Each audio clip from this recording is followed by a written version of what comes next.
Je te plante le décor. La dernière fois, avec Lady in the Lake, on avait l'impression d'être enfermé dans un regard, une caméra à œil, une enquête qui te colle au visage, et ce drôle de malaise.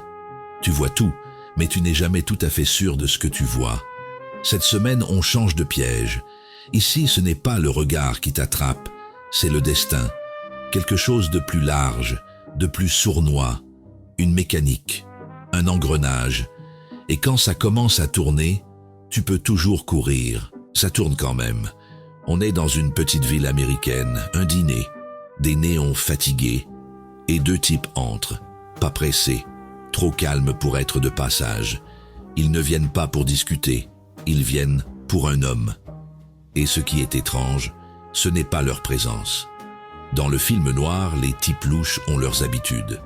Non, le vrai mystère, celui qui te reste au fond de la gorge, c'est la réaction de la cible. On le prévient, on lui laisse une chance, on lui ouvre une porte. Et lui, il ne bouge pas.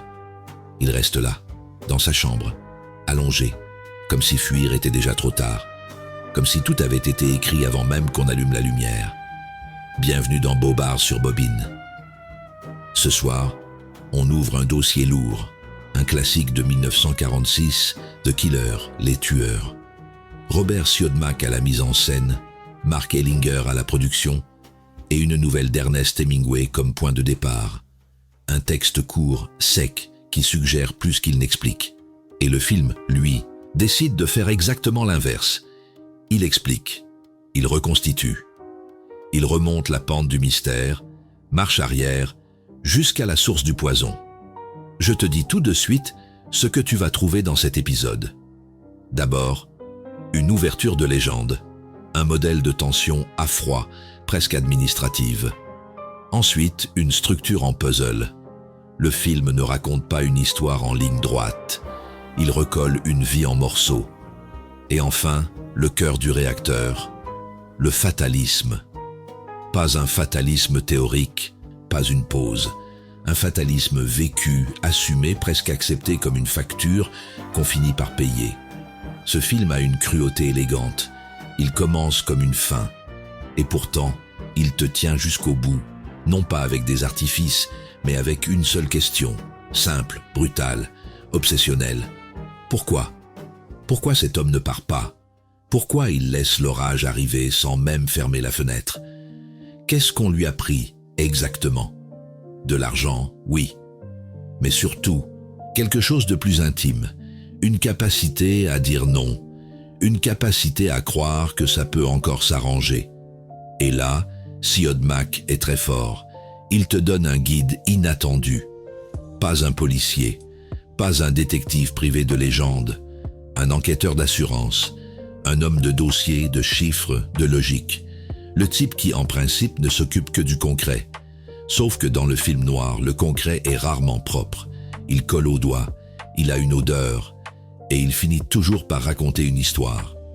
Alors on y va. Je te raconte l'affaire sans te gâcher le plaisir. Je te montre comment le film transforme un instant littéraire en tragédie complète. Et je te fais toucher du doigt cette idée simple. Dans The Killers, ce n'est pas seulement l'action qui est implacable, c'est la logique morale du passé. Si tu n'as jamais vu le film, tu peux suivre sans crainte. Et si tu l'as déjà vu, tu vas pouvoir vérifier si toi aussi tu as senti ce frisson particulier. Celui des histoires où l'homme est debout, mais où tout le reste l'a déjà condamné. The Killer sort en 1946. Et ce détail, ce n'est pas une date sur une jaquette. C'est une ambiance. On est juste après la guerre. Les États-Unis ont gagné, oui. Mais le cinéma, lui, commence à perdre ses illusions. L'époque n'a plus envie de héros propres. Elle a envie d'ombre, de cicatrices, de types qui se débattent dans des histoires où la morale a pris l'eau. Le film noir, c'est ça. Un monde où la lumière éclaire mal, où les bonnes décisions arrivent trop tard, où l'amour Quand il devient obsession, ressemble à une forme de chute. Siodmak arrive là-dedans avec une sensibilité particulière. Ce n'est pas un réalisateur neutre. Il a cette manière de filmer, comme si le décor observait les personnages, comme si les murs savaient déjà la fin de l'histoire. Il y a une froideur, mais aussi une sorte de poésie sombre, une élégance du malaise. Et Ellinger, le producteur, amène autre chose, un goût du fait divers, du récit criminel, du réel un peu sale. Résultat, tu as un film qui mélange deux forces. D'un côté, une nervosité presque journalistique, de l'autre, une mise en scène qui transforme chaque couloir, chaque fenêtre, chaque ombre en signe avant-coureur. Ce qui est remarquable, c'est la manière dont The Killers dépasse son point de départ littéraire. Chez Hemingway, à la base, il y a surtout une situation, une scène, un choc et un silence. Le film, lui, ne supporte pas le silence. Il le prend comme une provocation. Il veut savoir, il veut comprendre, il veut remonter la trace. Et c'est là que l'idée du pourquoi devient la vraie intrigue. On n'est pas devant un suspense du type « qui a fait quoi ?». On est devant un suspense plus pervers. Comment un homme en arrive à accepter que tout est terminé? Et cette question, Siodmak ne la traite pas comme un sermon. Il la traite comme une enquête. L'enquêteur d'assurance, c'est la meilleure trouvaille, parce qu'il n'est pas censé être un romantique. Il n'est pas censé être ému. Il vient pour une affaire de chiffres, une histoire de papier, de clauses, de montants, et petit à petit, il se retrouve happé par ce qu'il découvre. C'est très efficace pour toi, auditeur, parce que tu entres dans le film par la porte rationnelle. Tu te dis, d'accord, on va reconstituer. Et plus tu avances, plus tu comprends que tu ne reconstitues pas seulement des faits. Tu reconstitues une chute, une dépendance, une forme d'aveuglement. Et puis, il y a le casting. Burt Lancaster, c'est un choc, une présence, une force physique, oui, mais surtout une tristesse compacte. Ava Gardner, elle, arrive comme un concept, le genre de beauté qui n'a pas besoin d'insister. Et c'est précisément ça qui rend le danger crédible. Tout le monde croit qu'il contrôle, jusqu'au moment où il comprend qu'il n'a jamais contrôlé. Donc, The Killers n'est pas seulement un bon film noir. C'est un film qui explique pourquoi le film noir existe. Parce qu'à un moment donné, une société a cessé de croire aux histoires simples et a commencé à préférer les histoires vraies, celles où l'on se ment, où l'on chute et où l'on paye. On entre dans The Killers par la porte la plus simple du monde. Un diner en fin d'après-midi, un endroit où, normalement, la vie est réglée comme une horloge, une cuisine qui tourne, des habitudes, un comptoir, des blagues tièdes, une routine. Bref, un décor où rien ne devrait dérailler. Et pourtant, en quelques minutes, tout est faussé. Deux hommes arrivent, pas de précipitation, pas de grands gestes. Ils sont habillés pareil, presque comme une uniformité. Et surtout, ils ont cette manière de parler qui te met mal à l'aise. Pas agressive, pas hystérique, juste froide, comme si la scène était déjà terminée dans leur tête. Ce que Siodmak réussit là, c'est un truc très rare. Il te fait sentir la menace sans te la montrer comme un numéro. Ils ne viennent pas retourner la salle, ils n'ont pas besoin. Ils s'installent, ils posent des questions, ils s'amusent avec le menu. Ils jouent avec les gens comme on joue avec un objet sur un bureau. Et plus ils ont l'air détendus, plus toi, tu te crispes. C'est la grande idée de cette ouverture. La peur naît de la normalité qui se fissure. Un dîner, c'est fait pour servir des assiettes, pas pour accueillir ce genre de visite. Et eux, ils traitent le lieu comme un guichet. Ils sont venus chercher quelqu'un, point. Comme si on allait leur tamponner un papier et leur dire « c'est bon, vous pouvez passer ». Ça donne une scène presque administrative, mais avec une glaçante politesse. Et ça, c'est brillant parce que ça correspond exactement au monde du film noir. Ce n'est pas le chaos, c'est l'ordre, mais un ordre malade. Autre détail malin, le film commence en respectant l'esprit d'Hemingway. Une écriture courte, nerveuse, qui ne s'étale pas. pas de discours, peu d'explications. On est dans l'instant, dans la gêne, dans l'attente. Et ce qui rend la scène forte, ce n'est pas une action spectaculaire. C'est le fait qu'on comprend très vite que le problème n'est pas « est-ce qu'ils vont le trouver ?» Le problème, c'est quand. On te retire le confort du doute. Le film ne te vend pas un suspense de loterie. Il te vend un compte à rebours. Et puis arrive l'info essentielle. La cible a un surnom presque absurde, presque tendre. Le Suédois, comme un personnage de conte. Sauf que là, le conte est noir. On l'avertit. On lui dit, en gros, qu'il serait encore temps de se mettre à l'abri. Et là, première gifle morale du film, il refuse. Pas parce qu'il est courageux, pas parce qu'il croit s'en sortir, juste parce qu'il a déjà lâché. Et c'est ici que The Killers annonce son vrai sujet. Ce film ne parle pas seulement d'une sale histoire qui tourne mal. Il parle d'un homme qui a perdu la force de croire qu'une sortie existe. La plupart des films te montrent un personnage qui se débat, qui négocie, qui tente un dernier détour. The Killers te montre quelqu'un qui ne négocie plus. Et à cet instant précis, tu comprends que l'affaire dépasse le simple fait divers. Si un homme accepte de rester là, c'est qu'il y a derrière un passé trop lourd. Une faute, un choix, une passion, une obsession, quelque chose qui lui a mangé l'intérieur. Siodmak, en faisant durer ce refus, en le filmant sans effet, te dit une chose très simple. La vraie prison n'est pas toujours une pièce fermée. Parfois, c'est un souvenir. Et c'est là que le film te prend au col. Parce que, forcément, toi, tu veux savoir. Tu veux remonter le fil. Tu veux comprendre comment un homme arrive à ce niveau de résignation. Et c'est exactement ce que le film va faire ensuite. Transformer cette ouverture courte en vaste reconstitution. Recoller les morceaux. Revenir en arrière.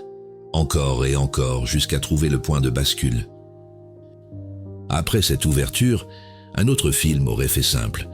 Un policier arrive, interroge, poursuit, arrête, fin. Ou alors on part en flashback unique, on raconte l'histoire du Suédois et on revient à sa mort. Classique. Siodmak, lui, choisit une structure beaucoup plus sournoise. Il part d'un constat. Un homme a été abattu. Et au lieu de filer droit vers un coupable, il remonte vers une question. Qu'est-ce qu'il y a derrière cette mort ? Qu'est-ce qui la rend logique, presque inévitable ? Pour ça, il introduit un personnage qui, sur le papier, n'a rien d'un héros noir. Un enquêteur d'assurance. Un type censé ne regarder que les chiffres. Un bureaucrate. Et c'est précisément ce qui rend l'idée excellente. Parce que ce personnage-là, par définition, n'a pas de romantisme. Pas de posture. Il n'est pas censé être fasciné par une tragédie humaine. Il doit juste vérifier si une prime va être payée ou pas. Donc, quand lui commence à s'accrocher à l'affaire, tu comprends que ce qu'il découvre dépasse le fait divers. Ce personnage fonctionne comme une main courante pour l'auditeur. Tu avances avec lui, tu poses les mêmes questions. Tu te dis au début, d'accord, c'est une affaire. Et puis, peu à peu, tu sens qu'on n'est plus dans une affaire. On est dans une chute. Ensuite, il y a la manière dont le film raconte. The Killers ne déroule pas une histoire, il la reconstitue. Par fragments, par témoignages, par retour en arrière. Et là, on touche quelque chose de très moderne pour l'époque, parce que chaque témoin a sa version, son angle, son souvenir, son ressentiment, son regret. La vérité n'arrive jamais entière. Elle arrive par morceaux. Et ces morceaux ne s'assemblent pas sans grincer. Ce procédé fait deux choses à la fois. D'abord, il te maintient en tension, parce qu'à chaque séquence, tu apprends un détail qui change la lecture de ce que tu croyais savoir. Ensuite, il installe une idée très noire. Un homme, au fond, n'existe jamais complètement. Il existe dans les yeux des autres. Et ça, c'est vertigineux parce que ça transforme un meurtre en portrait. Un portrait éclaté comme une photo déchirée. Tu vois un bout du visage ici, une ombre là, un geste ailleurs, et tu cherches l'instant où tout a basculé. La structure en puzzle n'est donc pas un gadget, elle sert le sujet, parce que le film parle d'un destin, Et un destin, tu ne le comprends jamais sur le moment, tu le comprends après, en remontant, en rejouant, en regrettant. Et le film pousse encore plus loin l'ironie avec son enquêteur d'assurance. Plus il avance, plus il s'éloigne de son objectif initial.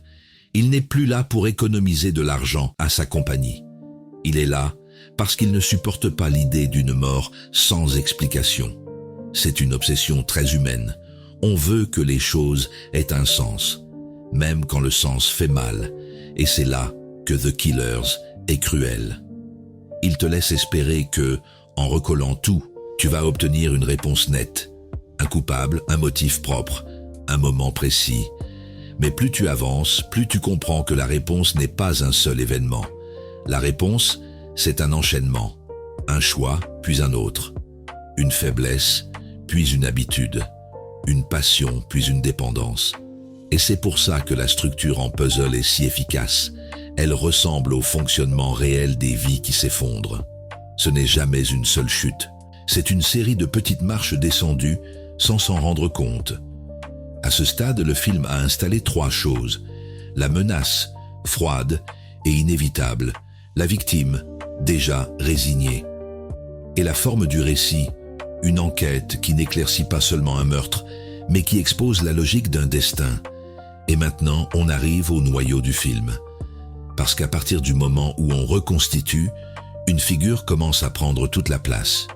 Une femme, une présence, une beauté, une intelligence froide. Le genre de personnage qui ne te pousse pas dans le vide en te criant « saute », mais en te disant avec douceur « viens, tu verras, ça ira ». À ce stade, on a la mécanique, une mort au départ, une enquête qui remonte le temps, des souvenirs qui s'emboîtent au mal. Mais ce qui donne au film sa vraie puissance, ce n'est pas seulement la construction, c'est la chair, les visages, les présences. Et là, The Killer sort l'artillerie lourde. D'abord, Burt Lancaster. Il faut se rappeler un truc simple, c'est son premier rôle au cinéma. Et pourtant, dès qu'il apparaît, tu comprends que tu n'es pas devant un acteur qui essaie. Tu es devant un type qui occupe l'écran naturellement. Il a une carrure de statue, mais il ne joue pas le dur invincible. Il joue l'homme qui a déjà perdu quelque chose à l'intérieur. Et c'est précisément ça qui est troublant. Son personnage pourrait être violent, agile, capable de se défendre. Il en a le physique, il en a l'énergie, théoriquement. Sauf qu'il ne s'en sert plus. Et cette contradiction, c'est l'une des grandes idées du film. On te montre un homme solide qui n'a plus de ressort. Pas parce qu'il est faible, parce qu'il est usé, parce qu'il s'est fait voler le plus important, sa capacité à croire qu'il peut encore changer le cours des choses. C'est ça, le fatalisme du film, incarné. Pas un concept de philosophe, un état du corps. Lancaster a cette manière de porter la mélancolie sans la surjouer. Un regard un peu vide, comme s'il fixait un mur qu'il est le seul à voir. Et c'est pour ça que tu le suis. Tu sens qu'il y a une histoire lourde derrière lui, une histoire qui n'a pas seulement mal tourné, une histoire qui l'a lentement vidé. En face, Ava Gardner. Et là, on bascule dans un autre registre, parce qu'elle n'entre pas dans le film comme un personnage normal. Elle entre comme une apparition, une évidence, le genre de présence qui réorganise une pièce sans lever la voix. Kitty Collins, ce n'est pas seulement une belle femme dans un film noir, c'est une force gravitationnelle. Les hommes tournent autour d'elle et ils appellent ça de l'amour, alors que ça ressemble davantage à une perte de contrôle progressive. La beauté de Gardner dans ce film, ce n'est pas un simple atout esthétique, c'est un outil dramatique. Parce que le film te montre quelque chose de très simple mais très juste. Parfois, le danger n'a pas besoin de menacer, il a juste besoin d'attirer. Et Kitty attire. Elle n'a pas besoin de courir derrière les gens. Ce sont les gens qui se déplacent pour elle. Ils se justifient. Ils se racontent des histoires. Ils rationalisent. Et c'est là que The Killers devient une tragédie amoureuse plutôt qu'un simple récit criminel. Tu pourrais regarder ça comme une affaire de combine, d'argent, de mauvais entourage, de choix stupides. Mais en réalité, ce que le film montre, c'est un mécanisme affectif. Un homme voit une femme et il se met à se comporter comme si le monde entier pouvait être refait à partir de ce regard. Et plus il y croit, plus il s'éloigne de lui-même. Le couple Lancaster-Gardner fonctionne parce qu'il est asymétrique. Lui donne tout. Elle donne juste assez pour garder le contrôle. Et le film est assez intelligent pour ne pas rendre ça spectaculaire. Il ne te sert pas une grande scène de déclaration, un grand moment de cinéma romantique. Il te montre plutôt une bascule intime, un moment où l'homme comprend qu'il est déjà pris alors qu'il croit encore être libre. Il y a dans ce duo quelque chose de typique du noir. L'idée que la passion n'est pas un feu joyeux, c'est une lumière qui brûle mal, une lumière qui te fait croire que tu vois plus clair, alors qu'elle t'aveugle. Et ce qui rend Kitty fascinante, c'est qu'elle n'est pas uniquement méchante au sens simple du terme. Elle est opaque, elle se protège, elle s'adapte, elle sent où est la force et elle s'y branche.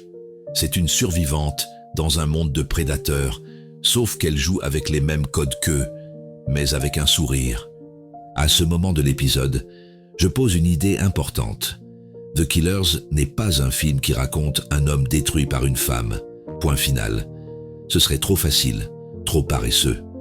Le film raconte plutôt comment un homme choisit de remettre sa vie entre les mains de quelqu'un et comment cette décision, une fois prise, devient impossible à annuler sans se briser. Kitty est un catalyseur. Mais la faille est déjà là. Et Lancaster la joue très bien, cette faille. Tu sens qu'il veut une sortie. Tu sens qu'il voudrait que ce soit vrai. Et tu sens aussi dès le début que le film ne lui accordera pas ce confort. Voilà pourquoi le duo est mythique. Parce qu'il ne raconte pas une romance. Il raconte une dépendance, une illusion partagée. Et cette illusion, dans le film noir, coûte toujours quelque chose, souvent très cher. Et pendant que cette histoire d'attraction se met en place, le film continue sa musique interne. L'enquête avance, les souvenirs s'additionnent, et le spectateur comprend que la tragédie ne vient pas d'un seul moment. Elle vient d'une série de petites concessions. On arrive donc à un point où le film fait très mal, parce que, à mesure qu'on comprend le passé, on comprend aussi la scène du début. On comprend pourquoi l'homme ne bouge pas. Ce n'est pas qu'il ne peut pas, c'est qu'il ne veut plus se battre contre ce qu'il a lui-même laissé entrer. À partir de là, il faut parler de ce que The Killers fait avec l'image, parce que ce film ne raconte pas seulement une histoire, il fabrique une sensation de piège, mais un piège élégant, presque géométrique. Siodmak vient avec une culture visuelle qui n'est pas celle d'un artisan neutre. Il filme comme si l'espace avait une intention, comme si les murs savaient déjà ce qui va arriver. Et ça, dans un film noir, c'est capital. Regarde comment la lumière travaille. Ce n'est pas une lumière pour éclairer les choses gentiment. C'est une lumière qui découpe. Elle choisit ce qu'elle montre et elle décide surtout ce qu'elle ne montre pas. C'est la base du style noir. Tu comprends que l'important n'est pas toujours au centre du cadre. Parfois, l'important est dans un coin sombre, ou hors champ, ou dans une silhouette qui n'a pas encore parlé. Et cette esthétique-là n'est pas décorative. Elle raconte le destin. Parce que si la lumière n'éclaire pas tout, c'est que le monde n'est pas clair. C'est que les personnages avancent dans un brouillard moral. Ils font des choix en croyant voir la sortie alors qu'ils ne voient qu'un couloir. Il y a un mot qu'on pourrait employer ici, l'enfermement. Dans The Killers, les ombres ne sont pas juste jolies, elles ressemblent à des barreaux, elles font des cages. Même dans une pièce ouverte, même dans une rue, tu as l'impression que les personnages sont déjà coincés. Et ce n'est pas une impression gratuite, c'est une idée. Le Suédois, par exemple, est enfermé bien avant d'être arrêté. Il est enfermé par ce qu'il a accepté, par ce qu'il a désiré, par ce qu'il a laissé faire. La mise en scène transforme ce sentiment intérieur en forme visible. Siodmak utilise aussi beaucoup les cadres dans le cadre. Des fenêtres, des vitres, des portes, des couloirs. Tu vois souvent les personnages encadrés, comme s'ils étaient déjà classés, déjà rangés dans un dossier, déjà destinés à une case. C'est un cinéma qui dit « La liberté est une illusion de surface ». Et là, on touche à une parenté évidente avec une certaine peinture américaine. Ce côté solitude urbaine, cette impression de scène figée, comme si le temps s'était arrêté une demi-seconde trop longtemps. Un dîner la nuit, des silhouettes isolées, une géométrie de verre et de lumière. Tu vois l'idée. Même si tu ne mets pas de nom dessus, tu sens le climat. Autre outil très fort dans le film, la profondeur. La caméra n'est pas seulement là pour suivre l'action. Elle garde souvent un œil sur ce qui arrive derrière ou sur ce qui pourrait arriver. Et toi, spectateur, tu te surprends à surveiller le fond du cadre comme un paranoïaque poli. C'est très efficace parce que ça crée un malaise permanent. Même quand quelqu'un parle calmement, tu as l'impression que quelque chose va entrer ou sortir ou se révéler. Le film te met dans une vigilance constante. Ce n'est pas de la peur spectaculaire. C'est une tension qui s'installe dans le corps. Et il y a une scène qui résume parfaitement cette maîtrise technique et narrative. Le braquage. Je ne vais pas te faire un dépliant touristique de la séquence, mais il faut comprendre ce qu'elle fait. Ce n'est pas juste une scène d'action, c'est une démonstration de cinéma. La caméra se déplace avec une fluidité remarquable. Elle survole, elle suit, elle observe à travers des fenêtres, elle change de hauteur, elle recadre sans donner l'impression de couper le mouvement. Le tout te donne une sensation étrange. Tu as l'impression de voir une opération parfaitement huilée, une mécanique. Et en même temps, tu sens que cette mécanique n'est pas une victoire. C'est un pas de plus dans la chute. C'est là que Siodmak est cruel, encore une fois. Il te montre des personnages qui bougent, qui agissent, qui s'organisent. Et pourtant, le film te fait sentir que leur trajectoire, elle, ne bouge pas. Elle est déjà écrite. Ils peuvent être brillants, rapides, efficaces, mais ils ne sortent pas du couloir. Et cette idée est au cœur de l'esthétique du film. Le mouvement n'est pas la liberté. Le style n'est pas l'espoir. La beauté des images n'efface pas le caractère inévitable de ce qui vient. Ce qui est fort aussi, c'est que cette mise en scène reste lisible. Siodmak ne fait pas un exercice de style pour se faire plaisir. Il reste narratif, il reste clair, il ne perd pas le spectateur, il l'embarque, il le tient. Et c'est ce mélange, à mon avis, qui fait la grandeur de The Killers. Une histoire racontée comme une enquête, un destin filmé comme une architecture, et une lumière qui ne sert pas à rassurer, mais à confirmer une chose. Dans ce monde-là, on ne traverse pas l'ombre. On vit dedans. Et maintenant qu'on a l'image, il faut parler de l'autre moitié du piège. Le son, la musique et ce thème qui s'imprime dans la tête comme une mauvaise nouvelle. Il y a des films noirs qui te capturent par l'image. The Killers fait ça très bien, on l'a vu. Mais il a un autre crochet, plus discret, plus vicieux, le son. Parce qu'ici, la fatalité ne se contente pas d'être dans les ombres. Elle se glisse aussi dans la musique. Et une fois que tu l'as entendue, elle te reste dans la tête comme une idée fixe. Le compositeur, c'est Miklos Rosa. Et il ne compose pas une musique jolie pour accompagner un film. Il compose un avertissement. Tu as un motif très simple, très court, qui revient. Quelques notes, pas grand-chose sur le papier. Sauf que dans le film, c'est un signal. Chaque fois que ce motif apparaît, tu comprends qu'on s'approche d'un point de non-retour. Pas forcément une scène spectaculaire, plutôt un moment où quelque chose se verrouille. Et ça, c'est extrêmement intelligent, parce que le film parle justement de verrouillage. Un homme qui ne fuit plus, une histoire qui se referme. Une logique qui finit par se refermer sur celui qui l'a déclenchée. La musique ne décrit pas l'action, elle décrit l'inévitable. Elle agit comme une mémoire. Tu sais, ce genre de mémoire qui revient sans te demander la permission. Une note, et tu te souviens. Une note, et tu comprends que ce qui arrive n'est pas un accident, c'est la suite. Et Rossa dose très bien. Il ne remplit pas tout, il laisse des espaces. Le silence a un rôle énorme dans The Killers. Parce que ce film est souvent plus menaçant quand il se tait que quand il parle. Les dialogues sont secs, efficaces, et entre eux, il y a des trous, des pauses, des moments où tu sens que les personnages pensent, mais ne disent pas. Ce n'est pas un monde de grande confession, c'est un monde de retenue. Et la retenue, au cinéma, ça peut être plus brutal qu'un discours. Ce qui est remarquable, c'est la manière dont le son renforce la structure en puzzle. Chaque flashback a sa couleur émotionnelle, et la musique aide à faire sentir ces transitions sans te perdre. Elle te guide, mais sans te prendre par la main. Elle te met juste dans le bon état. Et puis, il y a une ironie assez savoureuse autour de ce thème.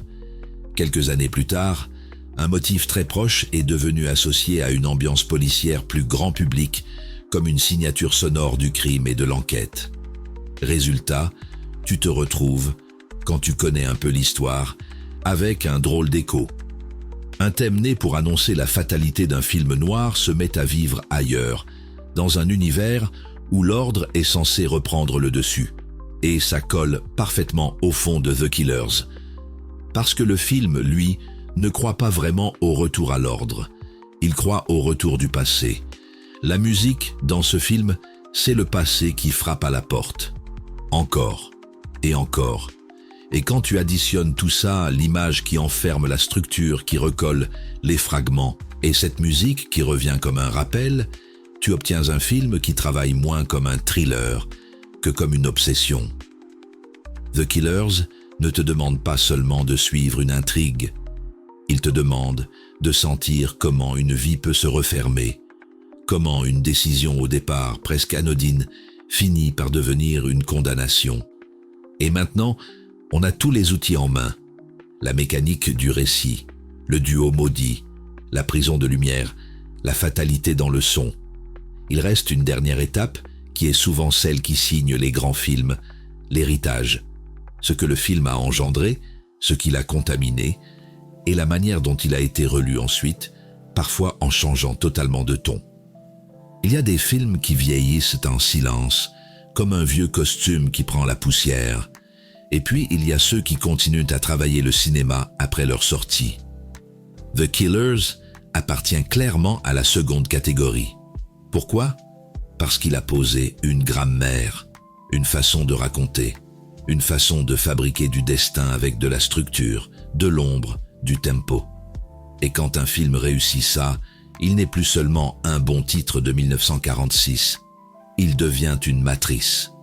On le voit très bien à travers ses relectures et ses adaptations.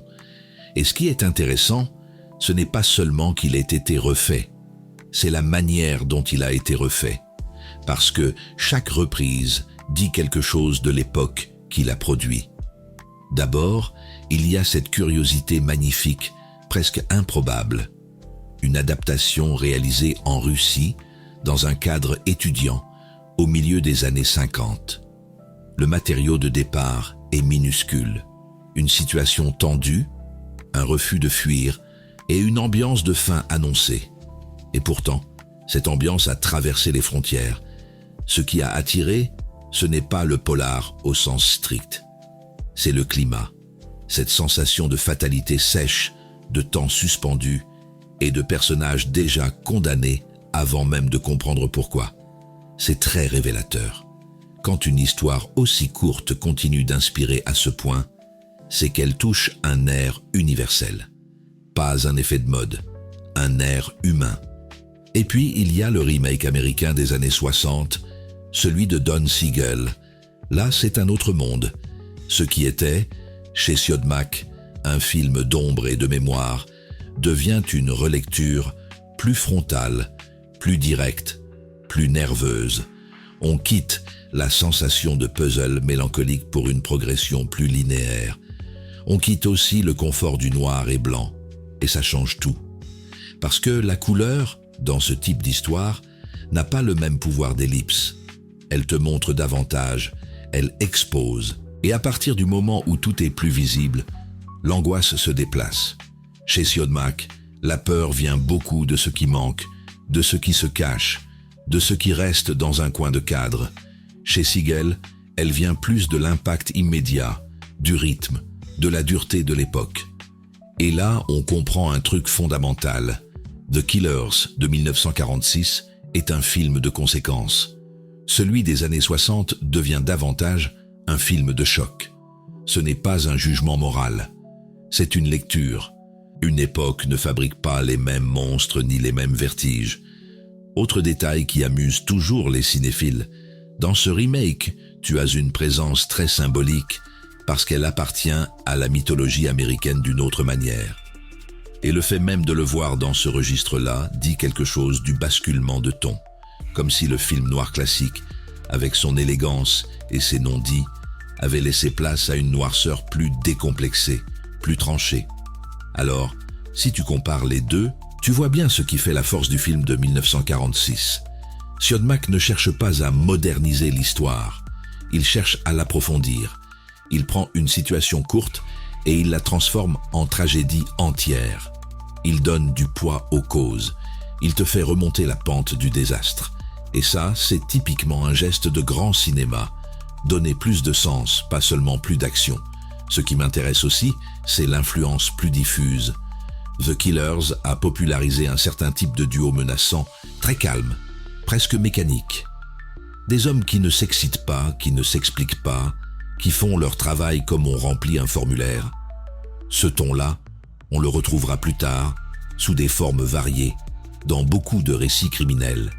Il a aussi imposé l'idée que l'enquête pouvait être une reconstitution morale, pas seulement un jeu de pistes, qu'on pouvait raconter une mort comme on reconstruit une vie, avec ses angles morts et ses zones de mensonge. Et surtout, il a consolidé un archétype que le film noir adore, celui de l'homme puissant qui se vide de l'intérieur.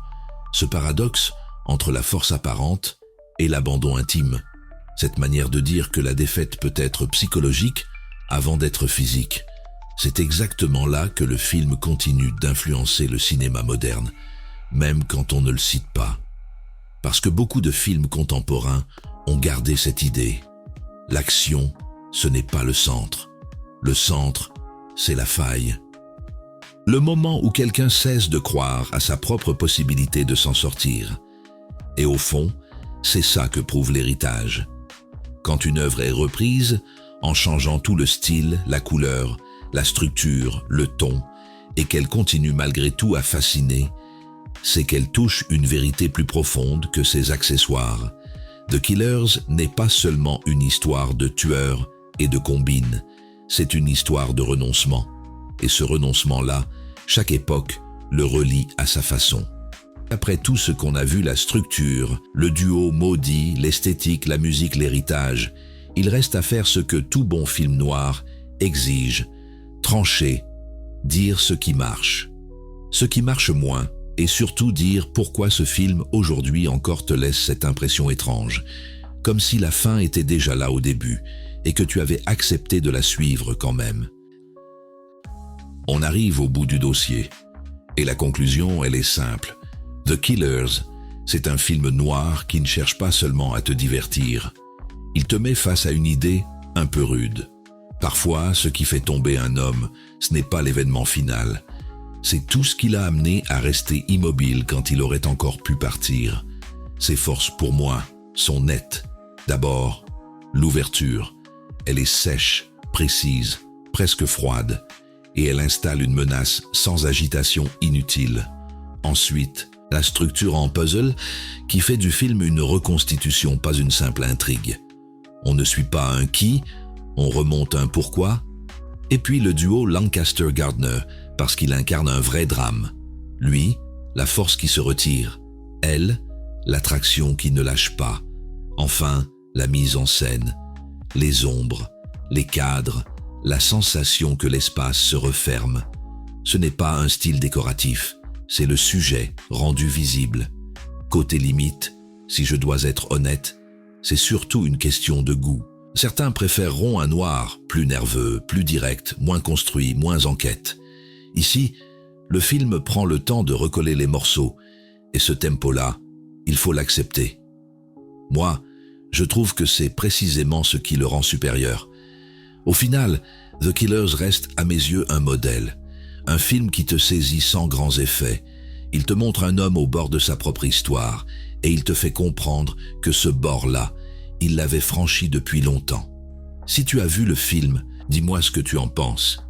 Est-ce que tu es sensible à cette élégance sombre, à cette fatalité propre, ou est-ce que tu préfères les relectures plus brutes et plus modernes?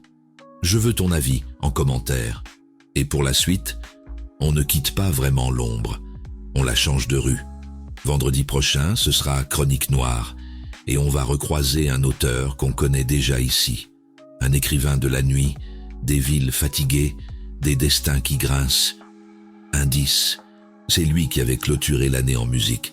Cette fois, on revient avec un autre roman, et rien que le titre annonce la couleur, mais je ne t'en dis pas plus. Je te laisse deviner le nom avant l'épisode. Si l'épisode vous a plu, n'hésitez pas à le dire. Laissez un commentaire, mettez un petit j'aime. Abonnez-vous pour ne rien manquer. Ça aide vraiment à faire vivre l'émission. Et si vous voulez aller plus loin, retrouvez l'article complet, les visuels et tout ce qui tourne autour du film, rendez-vous sur mon site livreetsaveurs.fr. C'est là que tout se passe et vous y trouverez bien plus que ce que j'ai pu dire ici. Allez, on se retrouve très vite pour un nouveau bobard sur Bobine ou Chronique Noire.